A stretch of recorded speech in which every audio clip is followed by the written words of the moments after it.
Hello and welcome, dear listeners. Welcome back to the Oddjob Pod, the pod for Bond aficionados, and also if you just like mindless violence and car chases.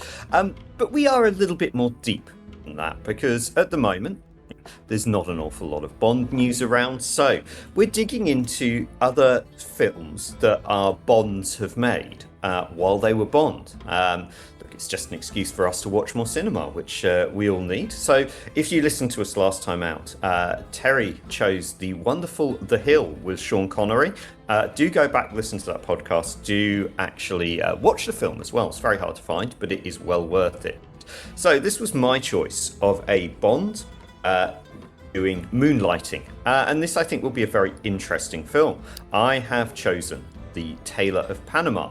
Pierce Brosnan, 2001.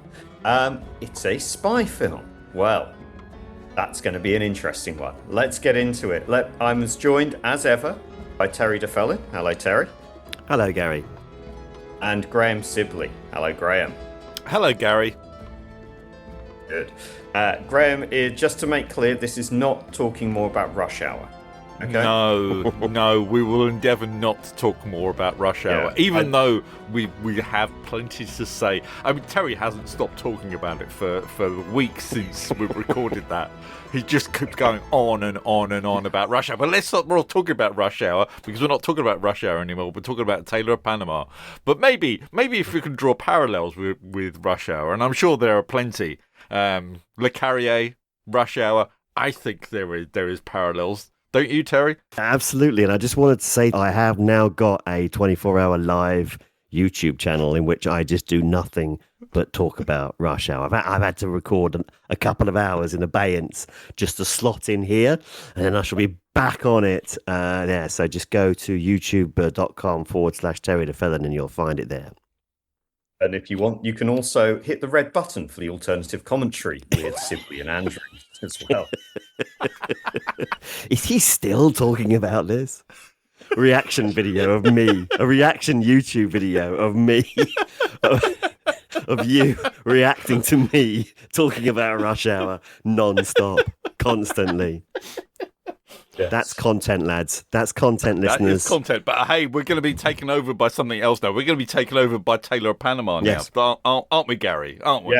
Yeah. I'll be 24-hour live streaming my hot takes on this as well. I've got the bucket ready in the corner of my room, so I don't have to break. All right. So, Tailor of Panama. Pierce Brosnan is coming a little bit towards the end of his tenure as Bond, although obviously we don't necessarily know that at the time. Spy flick, John le Carre. Graham, this is a film which, if you probably saw a poster for it or were aware that it was coming out, you would have probably gone, oh, great, Pierce Brosnan in a spy film. There's going to be a lot of action here. I'm also suspecting if that was you, your view on it, you probably wouldn't have read or been familiar with any John le Carre either. What was your... first of all, have you seen this film before? I don't think I actually asked. Yes, I had. I had seen it, but it goes to show what I suspected at the time of it, because I didn't go and see it at the cinema. I saw it on... I think I waited for it to come out on Sky, and I think back in those days it took at least 18 months for a film to go from release to being on Sky. So yeah, I didn't rush to see this film, but I did watch it at the time, and I haven't rewatched it since. So it's been a good, almost 25 years since I watched it last. So yeah, therein lies the tale, I suppose. Yes, and just sticking with you for a minute, Graham, probably not what a lot of audiences would have expected from a James Bond lead, given the subject matter at that point in time. Yeah, I suppose it highlights the whole problem of the Brosnan era, wasn't it? It was in that sort of post-Cold War, pre-9/11 area. Well, the 90s, basically, where the whole question of spies and intelligence was being brought up. And I suppose people like John le Carre, who had made his whole career on writing stuff about the Cold War, what was he doing now? What was his place in the literary world? So he was trying different things. And I suppose this book being how do we do this? Is it a remake of Graham Greene? Is it a homage? And yet he tries to sort of put some satirical edge to it. But I must admit, I've never read either the Tailor of Panama or Our Man in Havana, which is what this book owes everything to. But again, I mean, you look back at the original, and Our Man in Havana is written, although you think, well, this is all about around the time of the revolution. This is all like steeped in Cold War. But this is about 2 years before the missile crisis. So it's part of a Cold War that isn't really super Cold War. And this is the same thing with Tailor of Panama. It's in a stage of espionage where there aren't really any enemies, and you've got to make up enemies, and you've got to make up problems. Of course, 6 months after it comes out, someone flies a plane into a building, and yeah, the whole world changes. But an interesting film, an interesting point in history, though, isn't it? And Terry, I mean, this is one thing that we've talked a lot about, the Bond films, and especially the challenge of the Brosnan era. What use are spies in the 90s when the big threats are not there? And I think you have your answer in Tailor of Panama, in not very, other than causing a lot of trouble. Yeah. Le Carre, I saw an interview with him shortly after the Tailor of Panama film was released. And he described intelligence agencies like the wiring in a building. He said that, the fixtures and the fittings and the people inside the building will change, but the wiring remains exactly the same. And that was his approach to continuing to write spy thrillers after the Cold War. He also said, and I suppose he would, that he saw the Cold War coming to an end for some years, and that is not actually an unreasonable analysis, because I don't think he was the only one who sort of looked at the situation in the Soviet Union and figured that they couldn't afford the Cold War for much longer, and that things would change. And Le Carre was a deeply prescient and influential figure, and so the Tailor of Panama is kind of a response to that. It is interesting because the movie is brought up to date somewhat, because the book is published in 96, which is before the Panama Canal is, if you like, nationalized and handed over to Panama to run in 1999. But the movie is made and set after that transition. And there's a few other, I think, changes. But I like Graham, I've not read The Tailor of Panama.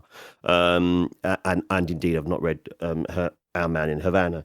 And so there was a bit of a change. It's quite interesting because it is adapted only a few years after it's published as well. I also saw this probably at roughly the same time that Graham saw it. I saw it on Sky when it came out on Sky. I mean, I knew the film came out, and I thought, this isn't going to be another James Bond film. This isn't going to be something that I need to go to the pictures to see. I can wait for this movie to come out. I'm paying a lot of money for Sky. I'm going to wait a year, 18 months for it to come out on Sky and watch it then. And I did watch it, and I did like it, and I do like it. I think it's a very good film.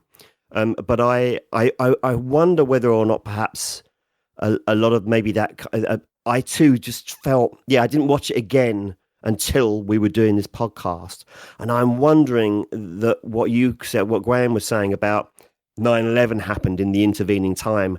And I'm wondering that maybe the film just left me a little cold afterwards, because geopolitics had shifted so markedly in that time that maybe it just didn't chime with me in a way that it might have done if I'd seen it when it came out.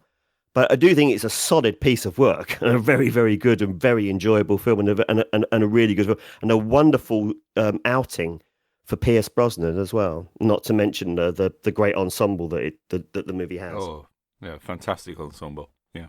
So, I mean, we'll talk about Pierce Brosnan in a minute, but I think to pick up Terry's point as well, how how things changed so quickly after this film was released, and also to contrast with Bond. Bond is kind of escapism, Graham.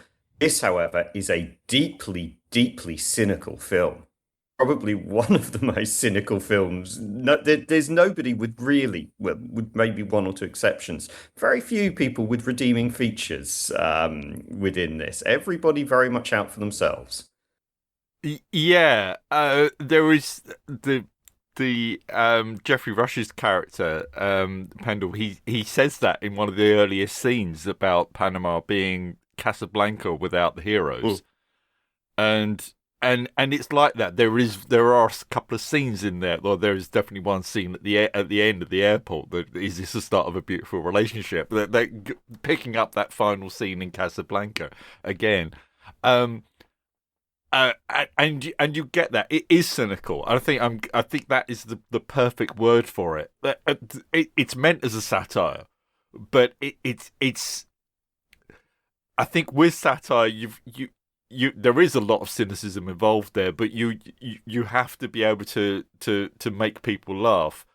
In preparation for this film, I sat down and watched Alec Guinness's Carol Reed directing Our Man in Havana, which was adapted within 6 months of the book coming out. So if you want a quick turnaround, that's something else. But both of those films were the screenplay was done by the authors, or they had a hand in the screenplay. So the author has every chance to get his vision for the story out.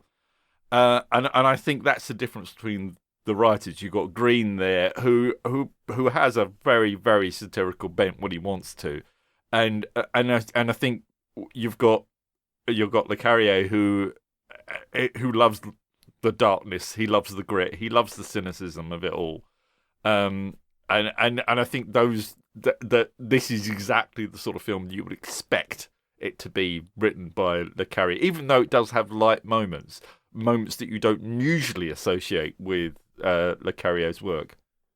Yeah, it's and chief amongst that, and probably one of the characters, actually one of the most unpleasant characters I think I've seen on screen for a long time. At the centre of this, Andy Osnard, the MI6 agent, who is, let's just say his James Bond would not be proud of his spying skills, but this is Pierce Brosnan's role. And Terry, you get a sense he really enjoyed this particular role. I think he relished it. I think he absolutely relished playing this kind of mirror universe James Bond. This sort of, in many ways, they're Bond and Asnard. They are similar characters in a way, aren't they? I mean, it's just that Bond is so obviously intended to be very much on the side of the angels. All the choices that he makes, are with the best possible intentions, working for the nicest people, on the side of good, on the side of freedom, on the side of democracy. And every person he messes around or fucks over is all for that common purpose. But this character is a much more darker, venal, much more cynical and unpleasant sociopath, and driven to his own ends, just as smart in his own way, and probably just as capable of the action, only it just wasn't that kind of movie. The manner with which he was able to cynically manipulate relationships and friendships, and his powers of seduction, all to be used for his own nefarious ends, and it all just felt so grubby. It's a brilliant, wonderful sort of a journey that he goes on, because the movie starts in MI6 headquarters, in a scene that was very contemporary Bond. I mean, like the Bond movies were set at MI6 headquarters, but there's a scene in GoldenEye in an office very similar to the one that is set in the opening scene of Tailor of Panama, and the film is deliberately trying to place this character as a Bond character, and then goes about the business of completely subverting that character over the next hour and 50 minutes. And it's fantastic. I love that part. I just love that.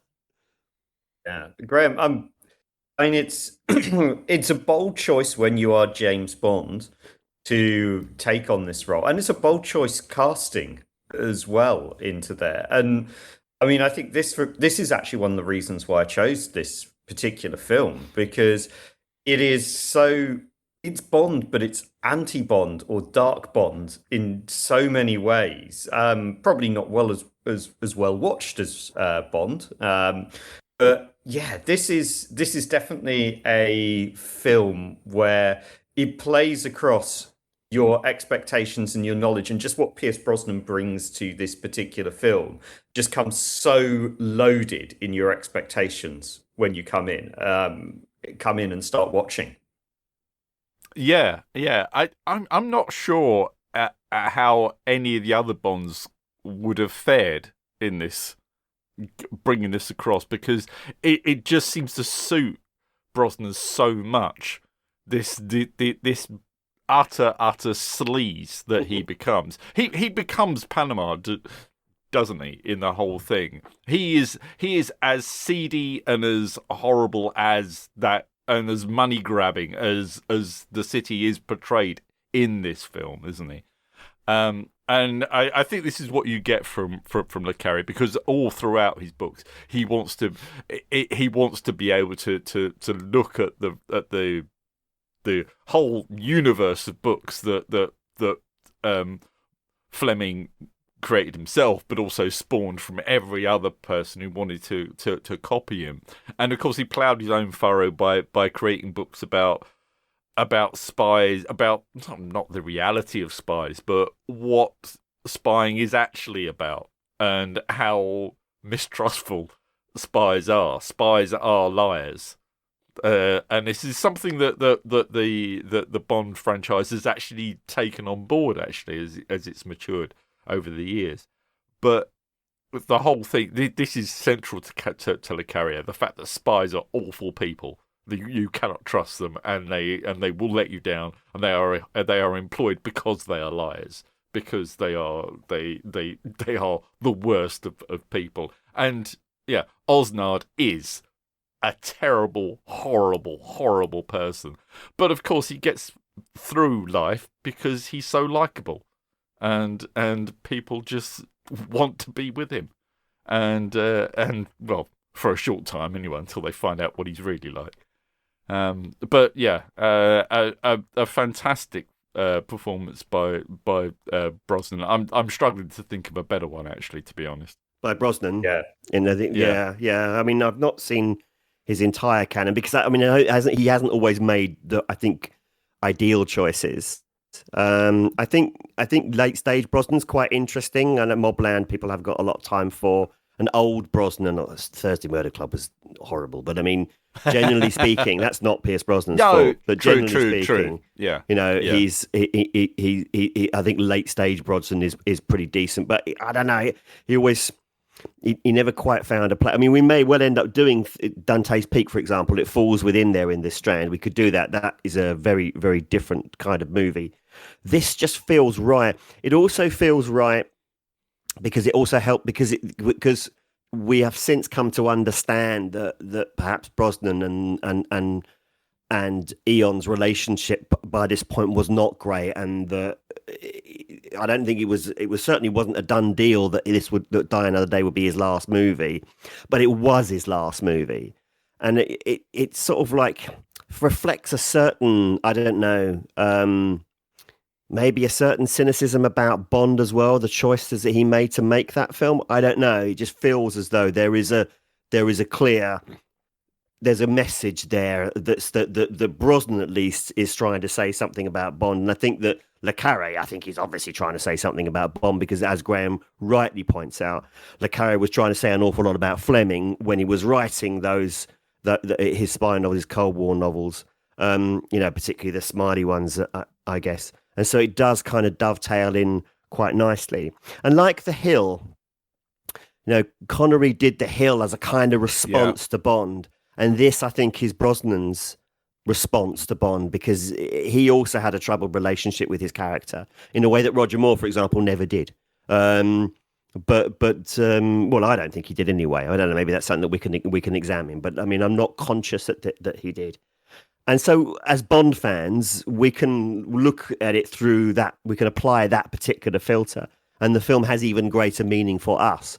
But I think if you just like spy fiction, it's a more than decent spy thriller with enough pace to keep you entertained, and again a reasonably good length. And Pierce Brosnan, obviously not the only person in this film, but it's right obviously that we focus on him in the early exchanges. But there are some there. I mean, the only character I think in there, I think there are a couple of characters I think who are, if you like, completely immune to the cynicism. I think the two female characters, Louisa, and sorry, is it Maya? Marta. My apologies, Marta. Both of whom I think are probably genuine innocents in this. I don't know. That's something that we could discuss, I suppose. Yeah, it's just kind of sticking on Brosnan before we go into the wider film. And Terry, I'll stick with you on this one.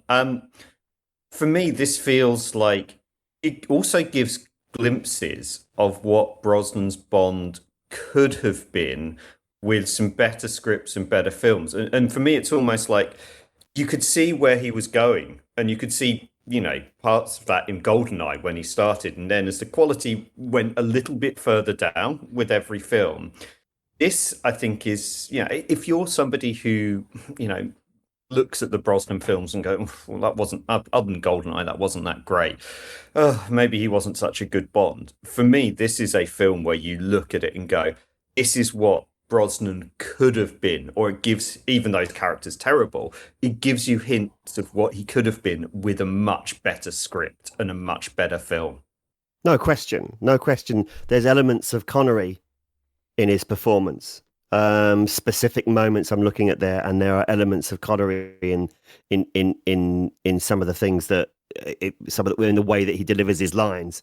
And so absolutely. I think, Graham, you're right. I think you're right. He's there's definite, I think, elements of Connery in there, and definitely a road not taken for James Bond, isn't there, Graham? Certainly. Well, actually, a road that is taken as well, because you look at where the franchise goes afterwards. You look at the direction that the early Craig films go. So many scenes in this film are kind of reminiscent of the scenes with Bond and Leiter in Quantum of Solace. How long do I have to get out of this bar? It's like, it's those sort of things, isn't it? It's the rather sweaty Central American US foreign policy thing that is suddenly something that the Bond franchise is suddenly interested in. So you do see that you're right, that this is the road that Bond could have travelled earlier, and maybe Brosnan would have been able to handle the sort of direction the story was going in that Craig was given, but who knows? Well, I mean, I think we do know, actually, Graham. I think that he could have done, and I think that Tailor of Panama proves that, and I think that's the tragedy of Die Another Day, for example, which actually starts off pretty strong, as we've discussed many times. We're not the only Bond content creators or indeed Bond fans to say that Die Another Day is definitely a film of two halves. The first half of that film is very gritty, I would say. Not to the level of Tailor of Panama, but certainly demonstrates that and Tailor of Panama demonstrates that Brosnan was perfectly capable of giving us the darker side of 007 and giving us a different side of 007 that Daniel Craig gave us, but they just didn't want to do it. Is that, and I think that the thing is that they'd ruined the character, or rather, they'd ruined Brosnan's Bond by the time they got to the end of Die Another Day. That there was no going back. So even if they did want to do it, I think that would have been stretching the credibility with the audience a little bit too much. And so in that respect, Tailor of Panama is also a bit of a tragedy because we see a path that Brosnan was perfectly capable of taking and would have excelled at. And that is actually kind of sad, really. Yeah. For me, when you look at GoldenEye, which is, I think so many people's favorite film of the franchise. And to be honest, I wouldn't disagree with that. If that's your choice as a favorite Bond film, I'd say, good on you. I've got other ones that I prefer up top, but GoldenEye's just a cracking film. And you look, part of that is there's that level of post Cold War cynicism. What do we do now? Who's the enemy? And they had that, so down pat. And it's so disappointing to see that it went through there, because if we dive a little bit deeper into the film, Graham, beyond just Brosnan's performance, I mean, this is really what it's all about. It's like geopolitical powers that have utterly lost their place in the world. They don't know what they are meant to be doing. And, you could probably say the same for the Bond films after GoldenEye, but there's no real sense of there's no threat here. It's just all manufactured. And it, even today, like, yes, it changed after 9/11, but now you look back, you go, yeah, this actually feels, it's kind of satire, takes it to a bit further extent, but it doesn't feel totally implausible that you'd have some troublemakers out for themselves, and then you get gung-ho Americans like, yep, we want to finish the job we started in there. It does have that, yeah, it's fiction, but it's got that little bit of grounding where you go, yeah, I could see how you could end up here. Yeah, totally. I'm pretty sure that confirmation bias wasn't in my vernacular back then. Of course, it is now because it's 2026. But yeah, it's all about that, isn't it? It's looking for something, and the fact that Osnard knows that he's been told a pack of lies, but he doesn't care. He just needs a story, and that's what he's looking for. Because they're not even good lies; they're just any lies will do. And at every stage, no one questions them, and no one questions them with any real vigor. And even the people who instantly doubt them suddenly realise that actually, for me, it's better if I play along with this, because I can see an opportunity here. And everyone is like that. Everyone in there, including like people like characters like Francesca in the British Embassy, and of course the British ambassador as well, which played by John Fortune, a stalwart of satirical pieces, isn't he? And so everyone is on the make there. It adds to the whole seediness of the thing. And the fact that you've got Geoffrey Rush, this ex-con Pendor, actually becomes the most sort of like honest person out there, because he's the one who actually turns out and actually ends up confessing everything, and actually says look, I was wrong. I've been played by everyone here. When all I'm trying to do is do right. So it's you can delve into the dubious morality of this, because there's plenty of it. But there is always something. I mean, like, I think there are so many likable characters in this, and that's what makes it watchable. That's what really helps it come along there, and the fact that it is, I suppose, more like a play than a film to me as well. That also helps. That keeps the warmth, that keeps the pace going as well. So yeah.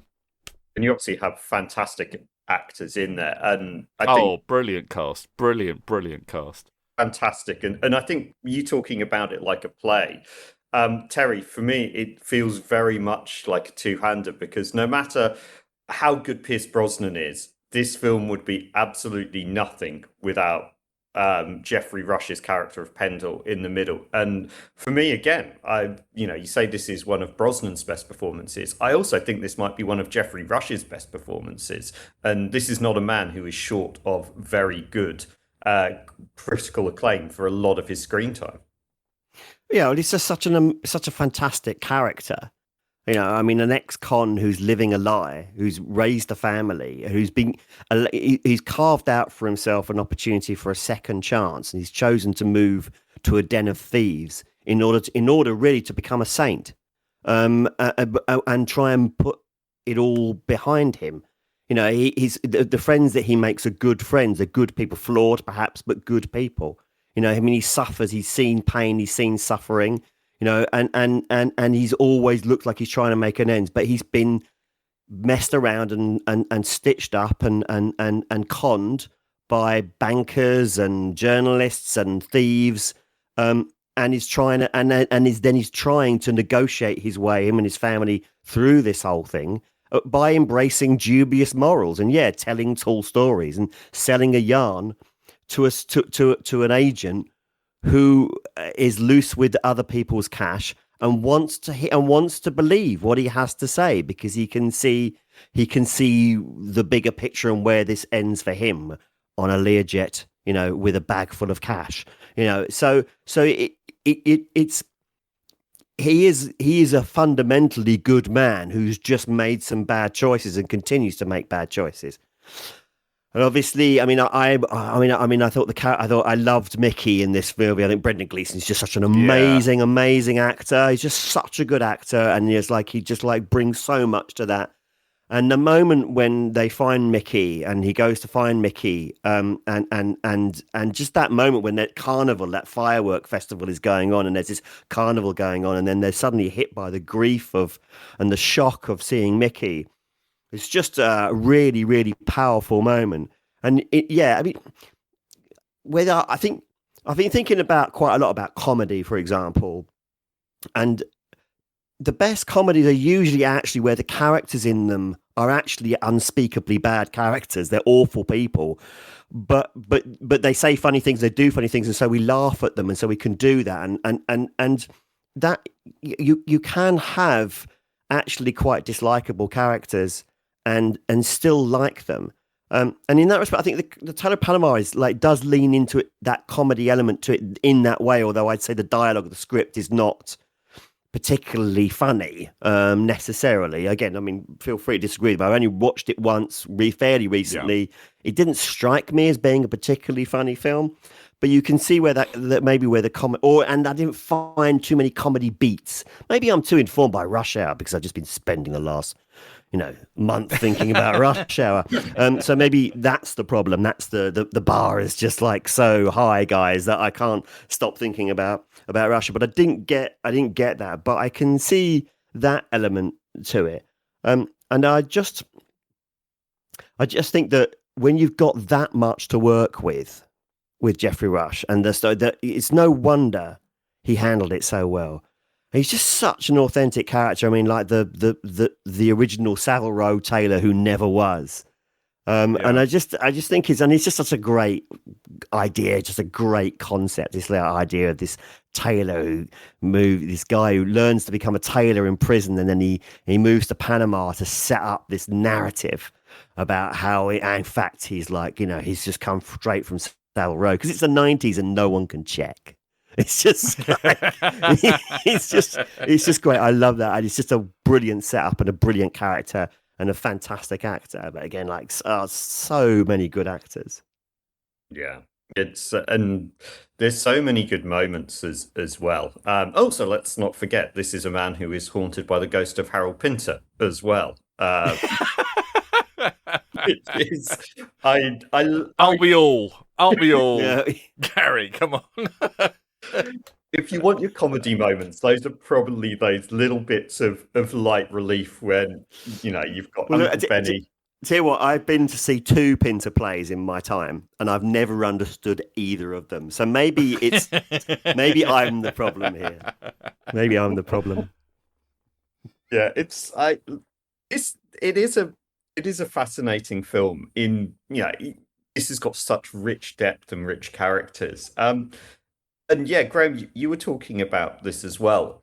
It's quite unusual to have a film in there where all the characters are particularly, at best morally compromised, at worst absolutely, very few redeeming features. And yet, as you said, by the end, we're kind of rooting for them, or we've got a likability. Even Osnard, who is a terrible human being, has a great screen presence. And that takes a lot of really deft work between script, director, and actor, which for me, I think, and I don't know how you feel, but it's for me, it's what adds that rich texture to this film. Yeah, absolutely.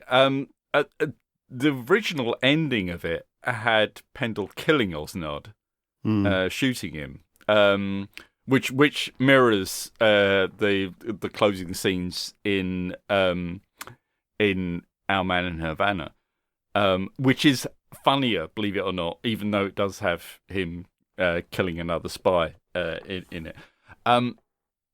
But I wonder how it would have played with the balance of the narrative of the film, because I think he has to get away with it, and that's the moral of the tale of Our Man in Havana, is that Alec Guinness's character Wormold not only gets away with it, he gets a gig in Whitehall, and he gets an OBE. Because no one is willing to fess up to the fact that they trusted this vacuum cleaner salesman in Havana, and so it that also adds the layer of satire on there. And you could have easily done that in Tailor of Panama as well, where no one wants to admit that they made the mistake of listening to this guy's lies. So they end up just like promoting him even more and just saying, well, no, everything was fine. Which is, they kind of do that anyway, but yeah. Well, it's implied, isn't it, in the film? Because, I mean, at the very end of the film, I mean, it is implied that everyone gets away with this, Everyone gets away. That's the only way out that everyone can get out of it, because it just means otherwise, questions. Yeah, exactly. And I think that's the thing, because as well, I suppose if you're in the 90s, where as well you're thinking about all the fallout of Noriega as well, and about how the fact that not everyone did get away with it, as far as that was concerned. Plenty of controversy around there as well, wasn't there? So I suppose there is that. I suppose. For contemporary viewers of the film, there may have been added layers that you probably don't get nowadays from it. But yeah, I think that it's interesting because, I mean, like, you see it through a 2026 filter. It's a different film. Yeah, it is. Yeah. One of the reasons why I think maybe it didn't. I mean, it's a very well received movie when it came out, it should be said, but I don't know whether or not it doesn't feel. I get the impression it doesn't have the legacy that it should have. And it comes at a time. I mean, this movie exposes naked US imperialism. Yeah, I mean, like, they're literally sending in the choppers because they've been told a story that some non-existent opposition group is moving against them, and they're using that as their pretext to retake the Panama Canal. They are being fed a line they absolutely want to hear. I mean, it's also bound up with sort of like post sort of like, MI, the whole Gang of Four stuff. I know it's the 90s, but it's only a decade or so really from the whole Gang of Four stuff. So you got MI5 desperate to get back in with the Americans and prove their credibility by briefing them on this non-existent story that's just been cooked up by a guy who's literally got the bags of cash waiting to depart. Yeah. You've got all of that happening, and I think in 2001, I'm not sure that the public is on board with that kind of sentiment. In 2026, they're completely on board with it. Well, it's interesting. This is 3 years after Enemy of the State, which we talked about a few pods ago, isn't it? But I think the one of the key points in this film is that speech that Dylan Baker makes. Dylan Baker, sorry. About being the last man out of Panama and being like, can't wait to get his choppers back in there, and that's all they're going on. They're going on vibes. They're going on feelings, and like, they don't need a second any excuse. They don't need to check up on anything, because actually this is what we want to do. This is and this is the whole thing of, I suppose, really, it's very prescient, because this is the whole thing about like Gulf War II, wasn't it? Basically, is like the fact of like going back in Iraq, finishing things things that were left unfinished, isn't it? And it's yeah, and I think a lot of that is forgotten about in this film, because you don't really want to have to read up on history texts when you go and watch a film that is approaching 30 years old, do you? But I think that's why, for me, if you want to sit down and watch a film, you can watch this film because it's a great performance from Pierce Brosnan. It's an excellent performance from Geoffrey Rush, and I think Geoffrey Rush has got plenty of Oscar nominations.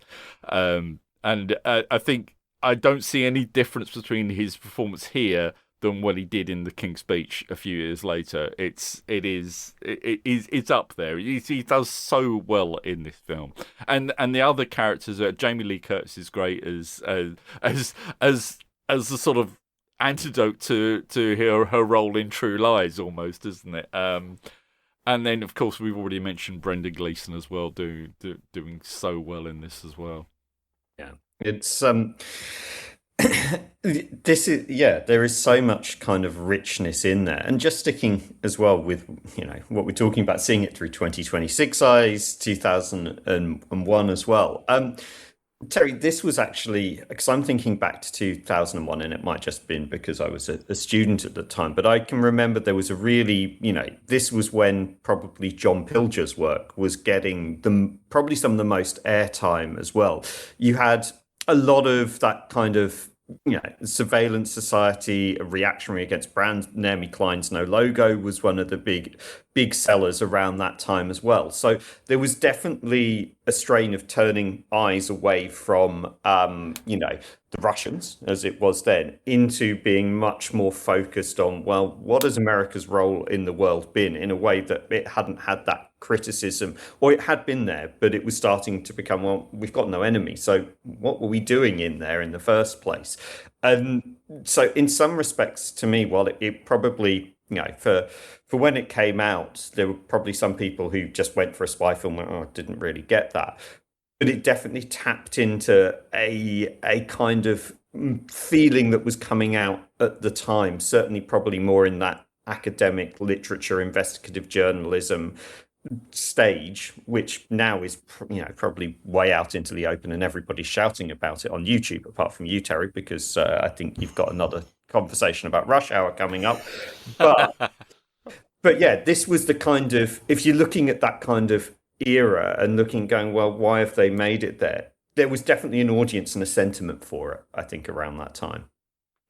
Yeah, no, I there absolutely was. But I also, as I said earlier, I think that there was perhaps a broader audience who perhaps weren't quite ready for that. I think there certainly makes sense that in the wake of the Cold War, and with perhaps a perception that the US had won the Cold War, and so therefore we should all have a look hard at the US and about what they're doing, and give us an opportunity maybe to reflect and think about things that they do, particularly on their doorstep and their actions in places like Panama, and how they dealt with Noriega. Of course, it was the CIA that created Noriega, and then it was the US military that then had to deal with him when he went out of control. And looking and examining at their foreign policy.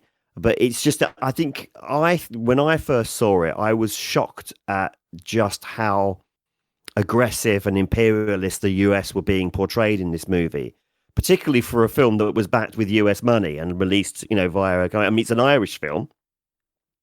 I mean, a lot of Irish money went in there. It's John Borman is an Irish director. Pierce Brosnan is obviously an Irishman. This is an Irish film, and I think that helps us to perhaps understand that kind of editorial approach and that it takes towards it. I don't think a British movie would have taken that view. Because I mean, the cynicism is very, very real, and makes an awful lot of sense from there. I just think in 2001, it perhaps doesn't just quite sit quite well with audiences. But right now, I mean, like, it's kind of a bit too late for listeners. If you've not seen this film already, you really should have done by now. This movie it works. I think it was an excellent choice, Gary, because it does definitely work right now. This is a movie that I think a lot of people could sit and watch now and say, yeah. Yeah. This is actually, because it is almost a signpost as to what's to come, that there's chaos coming. Obviously, we don't know what that chaos looks like, but there is. The movie is complete chaos, and that is currently where we're at. And you know, I mean, how it expresses itself is not necessarily the same, but that is what we are. That's the overriding emotion that we have right now, is a feeling of complete chaos and complete total the feeling that we have at the moment now is one of a sense of chaos, and the film, you know, conveys that. So it's definitely something that I think should be revisited, and I hope that this podcast plays a small role in doing that. To be honest with you, because it's an important film. Yeah. By the way, I think your description of where we are now was probably the best description I've heard of. Well, I won't edit that part out then. In that case,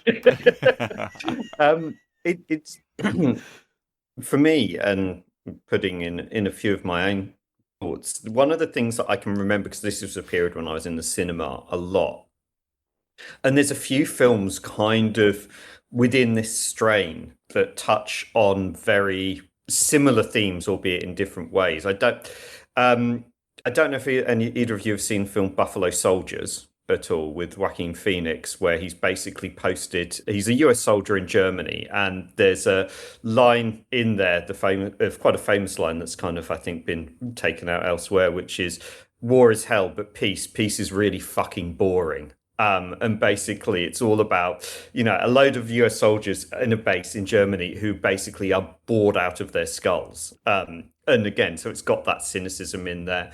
I'm also reminded a little bit, when you talk about just utter chaos and people in the wrong place, there was fantastic film, The Last King of Scotland, which came out very, very similar time, with James McAvoy, Forrest Whitaker, based in Uganda. Again, can highly recommend. But again, this was kind of the same kind of sense of chaos and cynicism and everybody being out for themselves. I think it was very, very similar era, albeit done through slightly a lens of a white British saviour, and just incredibly cynical. And then I think it was a couple of years later, the film that this most reminded me of was the Coen brothers' Burn After Reading, which is just utter chaos, like caper. Nobody knows what's going on. Everybody's just assuming the wrong thing. And it's just leads into just a realm of, you know, it's almost a film where there's nothing actually happening, but there's a whole heap of chaos going on around. And that kind of feels like, when you look at a few of the other films at that time, actually that chaos and where are we at the moment, and that exploration of, you know, that kind of political element and the imperialism and everything else, it definitely seems to be a bit of a vibe through the slightly more independent cinema lens that was coming out through there. So yeah, and again, listeners, if you've not seen any of those three films, I highly, highly, highly recommend them. Burn After Reading is probably a little bit more throwaway than the others, but definitely can recommend Last King of Scotland and Buffalo Soldiers as well. But Graham, let's just turn our attention back into spying, because there is you know, we like spy films. We obviously like spy films because we are doing a James Bond podcast. But there's a whole kind of there's many different strands of spy films that come through. You've got your action spy, you've got your slightly more talky ones. Where for you does this kind of sit in the whole, area of spying? And, when you look at the, all the way back to where we are now with the varying degrees of spy genre, where does this film sit for you in there? I think it sits in a very modern understanding of spy films. I think if you look at spy series that are out now, things like Slow Horses, things like Black Doves, all these sort of things. There was a recent television. There was these recent drama on ITV, not to that same book, with Gemma Arterton in, called Secret Service. Very much like this, all about misinformation or acting on misinformation. In that case, the Banana Republic involved was Great Britain. So that's another way of looking at it. I think that's what the really good thing about this film is. It is so bang up to date with what it's saying, and actually it's yes, global politics is hung all over this, but it's actually about people. It's actually about all the people involved and the relationships that there are in, and that's what is more important about it. It's because it's real. It's real, and the tragedy of Brendan Gleeson's character, it makes that all the more apparent. So that's where I'd say. That's what I'd say, that it is a modern take, and maybe a bit too modern for the time. I don't know. I'm struggling to think. I mean, all those films you mentioned, those contemporary films that contemporary to this one, are all great. I'm reminded of another one, Lord of War, with personal fave Nick Cage. That's another one full of chaos, full of biting satire about American foreign policy in there as well. So, but yeah, those are the sort of things about this sort of time. We're really, I mean, but a lot of those ones came in like post 9/11, and when we're really, really struggling to think about what on earth is going on. A lot of chaos, as you say. Yeah, you also had George Clooney's Syriana as well, was another film that was out around the same time. So, yeah, you can definitely start to kind of get a sense of where it's come from. And Terry, this, almost coming back to the start, this film is probably a film that, most people have forgotten, even those who've probably watched it way back when. For me, like, I think if this film was much more, had got a lot more traction or was much more well known, I actually think that it would have, a lot of people who, those of us who are familiar with it, it definitely makes you see the Brosnan era in quite a different light. And I wonder how, if this film had suddenly become a smash, potentially in the same way that something like, you've got Tinker Tailor Soldier Spy, which did exceptionally well. You've got Slow Horses now, which Graham referenced as well, which again, all in the vein, obviously Le Carre, with Tinker Tailor Soldier Spy as well. If this one had kind of had that same imprint on there, I do wonder, like, what that would have done in terms of, how Brosnan is perceived, because a lot of people, who just kind of familiar with World Is Not Enough, Die Another Day, see him as potentially a bit lightweight. But, come back to what we said at the start, he's not. And I think more people who know about this film, the more they probably reappraise him as a Bond. Yeah, absolutely. I think that if the film has any flaws, I think it sounds kind of counterintuitive to say, but Brosnan's casting was a stroke of genius, but also, I think, placed a bit of a curse on the film, because I think that people couldn't help but try and see a character that didn't exist there, and that's James Bond. Because he was literally James Bond. I mean, like, he was a serving James Bond guy, and I think, and because he was in that same genre, he was the James Bond actor doing a spy film, but the film is so different in tone and message, and the character is just like so inversely different to James Bond, that I think that that maybe that also just sort of like jars people to a point that maybe that's why the film doesn't really endure. And if anything, perhaps the fact that he then went and did Die Another Day a year later, and it's such a stinker of a movie that it just sort of like stunk up his own personal reputation for too long, that maybe people didn't then give, the movie that didn't give Tailor of Panama the props that I think it deserves, may have something to do with all of that. And I just feel I do feel that perhaps it's a movie that was ever so slightly just like out of time for that step. I should just quickly clarify. I said that Charles Boorman was Irish. He's not. He wasn't Irish. In fact, he isn't Irish. He's not dead. He's British. John Boorman. John Boorman. Sorry, I'm thinking of Charlie Boorman now. I'm getting all confused. You are, yes. John His Boorman. Son, yes. Yeah, John Boorman is a British, but he lived for a very, very long time in Ireland and was living in Ireland when he made this movie. So I just feel that maybe it was just a little bit too cute, the casting. Like saying, let's stick it to James Bond while we're doing it as well, and let's stick it to I don't know. I guess that's probably where that satire is coming from. It's that we're really sticking it to British institutions, which thoroughly deserve getting a good kicking out of any available opportunity. I love this film, but I mean it is when you stack it up against Tinker Tailor Soldier Spy, for example, Gary Oldman's, well, all right, Alec Guinness is one certainly, but Gary Oldman's interpretation, it's close to being its equal. The only difference really is that Tinker Tailor Soldier Spy is a better story with better characters in it. And Graham's right. I mean, le Carre's work, I think le Carre can sometimes be, some of his devotees, I think, can be too preoccupied with his process and with the universe that he builds. Rather than necessarily the characters that he also creates, and he creates such rich and glorious characters.